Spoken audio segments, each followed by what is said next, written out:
اعوذ باللہ من الشیطان الرجیم بسم اللہ الرحمن الرحیم وَاضْرِبْ لَهُمْ مَثَلَ الْحَيَاةِ الدُّنْيَا، اور ان کے لیے ذرا بیان کیجئے ایک مثال دنیا کی زندگی کے لیے.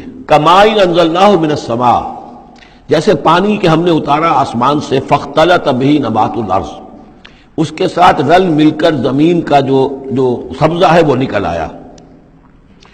فَأَصْبَحَ هَشِيمًا تَذْرُوهُ الرِّيَاحُ، اب یہ ایک لمبی بات ہے جسے مختصر کیا گیا کہ پھر کچھ عرصے کے بعد وہ سبزہ جو ہے وہ زرد پڑ جاتا ہے، پھر دھوپ کے اندر سوکھ کر پیلا ہو گیا، پھر چورا چورا ہو گیا، پھر وہ چٹیل زمین کی زمین رہ گئی. تو زندگی کا یوں سمجھیے کہ جیسے فصل لے لیجئے، کھیت کے اندر آپ نے بیج ڈالے ہیں، ہل چلایا ہے، پانی دیا ہے، اب فصل ہے، لہرا رہی ہے، ہریاول ہے، بڑا دل خوش منظر ہے. کچھ دنوں کے بعد اسی فصل کے اوپر جو زردی آ جاتی ہے، پھر وہ پک گئی ہے، اس کے بعد وہ کٹ جاتی ہے، کٹنے کے بعد پھر وہی منظر وہی ہے، وہی ویران منظر ہے. اور کہیں کہیں جو ہے وہ جو بھی توڑی کے تن کے کچھ پڑے ہوئے ہیں. اللہ خیر صلی اللہ. یہ جو سائیکل ہے، یہ پلانٹ لائف کی سائیکل ہے، 3 مہینے کی ہے، 4 کی ہے، 6 کی ہے، 7 کی ہے، یہی ہے نا. لیکن یہی سائیکل ایک بڑے پیمانے پر انسانی زندگی کی ہے. ایک بچہ پیدا ہوا، اس وقت جو ہے بڑی خوشیاں منائی گئیں، پھر وہ بڑا جوان ہوا، قوی ہوا، طاقت والا ہوا، پھر اس کے اوپر ادھیڑ ابر آ گئی، بال میں سفیدی آ گئی، چہرے پر جو ہے وہ جھریاں پڑنی شروع ہوئیں. اس کے بعد پھر اس پر موت وارد ہوئی، پھر اسے قبر میں اتار دیا گیا. وہ مٹی سے تھا اور مٹی میں جا کر مل گیا. ایک ہی سپین ایک چل رہا ہے، سائیکل چل رہا ہے. یہ انسانی زندگی کا سائیکل ہے، اور یہ جو نباتاتی زندگی کا سائیکل ہے، فرق اس میں کچھ نہیں ہے. اوپر سے پانی آیا اور زمین کا سبزہ نکل آیا، اوپر سے روح آئی ہے اور ہمارے یہ اجساد اس زمین سے نکلے ہوئے ہیں. ان دونوں نے مل کر ہمیں اس حیات دنیاوی کی ایک شکل دے دی ہے. روح اوپر سے آئی ہے، زمینی شے نہیں ہے. بولے روح من امر ربی. اور یہ کہ زمینی طور پر جو بھی کچھ ہے، جو نظام ہے یہاں کا، اس میں یہ ہمارا جسم بنتا ہے اپنے ماؤں کے پیٹوں میں، اور پھر یہ روح کے ساتھ مل کر اس دنیا کی زندگی کے اندر ایک جو ہے ایک وقفہ امتحان جو ہے اس کو بسر کر رہا ہے. وَاضْرِبْ لَهُمْ مَثَلَ الْحَيَاةِ الدُّنْيَا، ان کے لیے دنیا کی زندگی کی مثال بھی بیان کیجئے. کَمَاءٍ أَنزَلْنَاهُ مِنَ السَّمَاءِ، جیسے کہ پانی جو ہم نے اتارا آسمان سے. فَاخْتَلَطَ بِهِ نَبَاتُ الْأَرْضِ، تو پھر اس کے ساتھ سبزہ جو ہے زمین کا رل مل کر نکل آیا. فَأَصْبَحَ هَشِيمًا، پھر وہ ہو گیا چورا چورا. تَذْرُوهُ الرِّيَاحُ، کہ جنہیں ہوائیں لیے اڑتی پھر رہی ہیں. وَكَانَ اللَّهُ عَلَىٰ كُلِّ شَيْءٍ مُقْتَدِرًا، اور یہ اللہ تعالیٰ جو ہے ہر شے پر قادر ہے. اس کے لیے جیسے یہ سائیکل چل رہا ہے تمہارا نباتاتی، ایسے ہی حیواناتی ہے، ایسا ہی تمہارا انسانی زندگی کا ہے. المال والبنون زینت الحیات الدنیا، یہ زینت کا لفظ تیسری مرتبہ اس صورت میں آیا ہے، اور یہ اس کا عمود ہے، میں بتا چکا ہوں آپ کو. انا جعلنا ما علی الارض زینۃ لہا لنبلوہم ایہم احسن عملا. پھر آیا ترید و زینت الحیات الدنیا. اے نبی دیکھیے کہیں لوگوں کو گمان نہ ہو کہ محمد بھی دنیا کی زندگی کی زیبائش اور آرائش ہی پر رجھے ہوئے ہیں. معاذ اللہ صلی اللہ علیہ وسلم. اب یہاں فرمایا یہ دنیا کی زندگی جو تمہاری ہے، اس میں اولاد اور مال یہ تمہارے لیے زیبائش ہے، آرائش ہے، لیکن کتنی دیر کی؟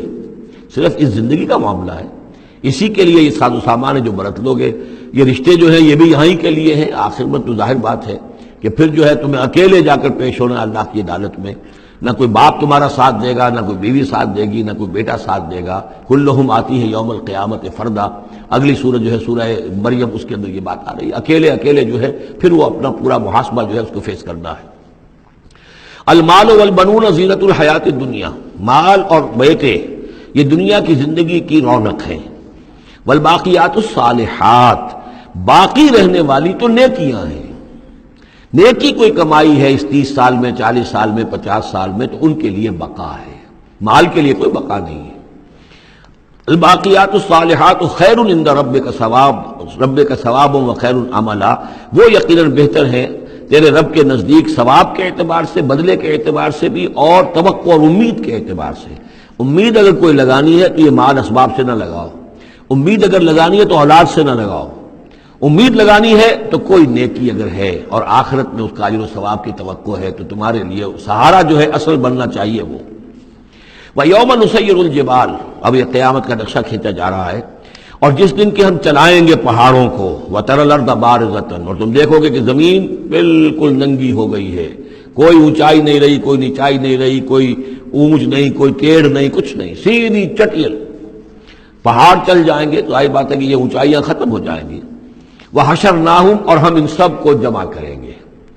وَلَمْ نُغَادِرْ مِنْهُمْ أَحَدًا، اور ان میں سے ایک کو نہیں چھوڑیں گے. کوئی بھی نسل انسانی کا جو حضرت آدم سے لے کر اور قیامت کے آخری ساعت تک جو لوگ بھی پیدا ہوں گے سب کے سب موجود ہوں گے.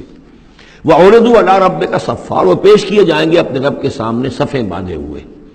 لَقَدْ جِئْتُمُونَا كَمَا خَلَقْنَاكُمْ أَوَّلَ مَرَّةٍ، یہ پہلے بھی مضمون آ چکا ہے. آ گئے ہونا ہمارے پاس جیسے کہ ہم نے پیدا کیا تھا پہلی مرتبہ. پہلی مرتبہ کب؟ عالم ارواح میں. وہ اکٹھے تھے سب کے سب. بعد میں جو دنیا میں پیدائش ہماری ہوئی ہے یہ تخلیق ہے دوسری مرتبہ. یہ زمینی تخلیق کے ساتھ روح کو جوڑ کر جو ہے یہ ہمارا در حقیقت یہ تخلیق ثانی ہے. تخلیق اول جو ہے وہ تو ہماری ارواح کی شکل میں ہوئی، اور وہی شکل میں تھی کہ آدم سے لے کر اگر کل دنیا کی زندگی 15,000 برس ہو، فرض کیجئے آدم کے بعد سے لے کر قیامت تک، تو 15,000 برس تک جتنے انسان نسل آدم میں پیدا ہوئے بیک وقت وہ موجود تھے اس وقت بھی، اور بیک وقت موجود ہوں گے قیامت کے میدان میں بھی. لقد جئتمونا، آ گئے ہو ہمارے پاس، کما خلقناکم اول مرہ، جیسے کہ ہم نے پیدا کیا تھا تمہیں پہلی بار.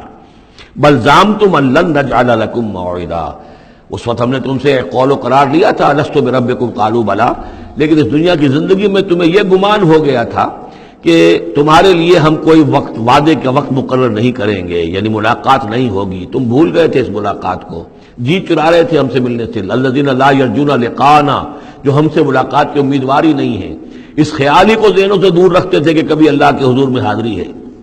ووضع الکتاب، اور اعمال نامہ لا کر رکھ دیا جائے گا. وضع، اب وہ اعمال نامہ کیا ہوگا؟ کون سا جوائنٹ قسم کا کوئی کمپیوٹر ہوگا؟ ہر فرد نوع بشر آدم کی ہر نسل کا اس میں پورا کارنامہ زندگی محفوظ ہوگا. آپ کو معلوم ہے جیسے کمپیوٹر کے اوپر ایک بٹن دبتا ہے اور وہ سب آ گیا، اور ایک بٹن دبے گا اس کا پورا جو چھپ کر بھی آ گیا. ایک ایک فرد کی پوری زندگی کا ریکارڈ موجود ہے. جیسا کہ میں نے کئی بار عرض کیا، ان چیزوں کا ماننا اب جتنا آسان ہو گیا ہے، آج سے 100 برس پہلے ماننا اتنا آسان نہیں تھا. کس قدر گہرے ایمان بالغیب کی ضرورت تھی. آج تو یہ چیزیں ہمارے حساب کتاب میں آ رہی ہیں. چھوٹے چھوٹے سے بٹن کی طرح کا تو ٹیپ ریکارڈر ہوتا ہے کہ آپ سے ملنے کے لیے کوئی آیا ہے آپ کو پتہ ہی نہیں، اور اس کا جو بٹن ہے جو کوٹ کا آپ بٹن سمجھ رہے وہ ٹیپ ریکارڈر ہے، وہ آپ کے ساتھ جو گفتگو ریکارڈ ہو رہی ہے آپ کو پتہ ہی نہیں. تو صورتحال یہ ہو چکی ہے. ذرا لگائیے کہیں پر اور آپ کو معلوم ہوگا کہ آپ کی ساری گفتگو سن لیجیے آپ. تو یہ ساری ریکارڈنگ کے ہر چیز محفوظ ہو رہی ہے. اعمال نامے میں ہر شے موجود ہے. ووضع الکتاب، اور وہ لا کر اعمال نامہ رکھ دیا جائے گا. کہیں سے وہ کمپیوٹر شاید کس جگہ پر ہے اور وہاں سے وہ انسٹال جو ہے وہاں سے لا کر میدان حشر میں ٹکایا جائے گا.